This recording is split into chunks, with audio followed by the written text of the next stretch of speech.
ভেনেজুয়েলায় হামলার কয়েক ঘণ্টার মধ্যেই আমেরিকার প্রেসিডেন্ট ডোনাল্ড ট্রাম্প জানান, ডেল্টা ফোর্সের হাতে আটক হয়েছেন প্রেসিডেন্ট নিকোলাস মাদুরো। সস্ত্রীক মাদুরোকে দেশটির বাইরে নেওয়া হয়েছে।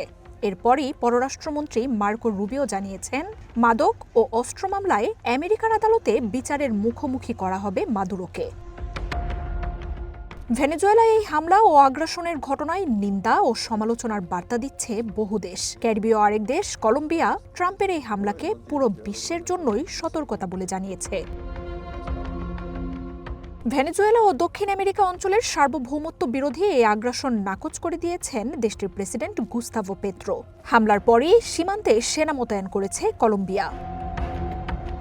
আমেরিকার হামলাকে রাষ্ট্রীয় মদদে চালানো সন্ত্রাসী কার্যক্রম বলে মন্তব্য করেছেন কিউবার প্রেসিডেন্ট মিগুয়েল ডিয়াজ।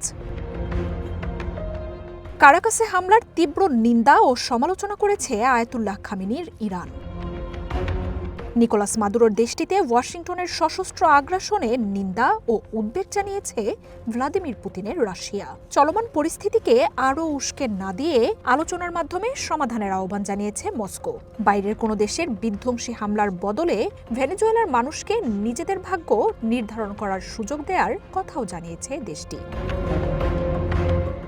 বার্তায় কারাকাস ও এর নেতৃত্বের পাশে থাকার নিশ্চয়তা দিয়েছে রাশিয়া।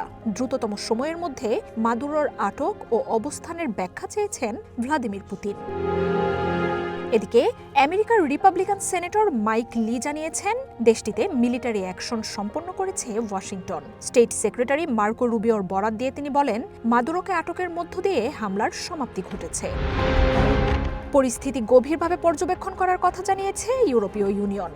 উত্তেজনা নিরসনের আহ্বান জানিয়েছে স্পেন।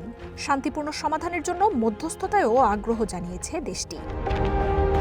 ভেনেজুয়েলায় থাকা 1.5 লাখের বেশি ইটালির নাগরিকের ব্যাপারে উদ্বেগ জানিয়েছেন প্রধানমন্ত্রী জর্জিয়া মেলোনি।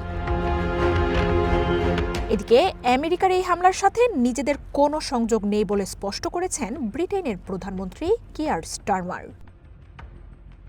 মার্জিয়া উপমা, ওয়ান ইন্টারন্যাশনাল ডেস্ক।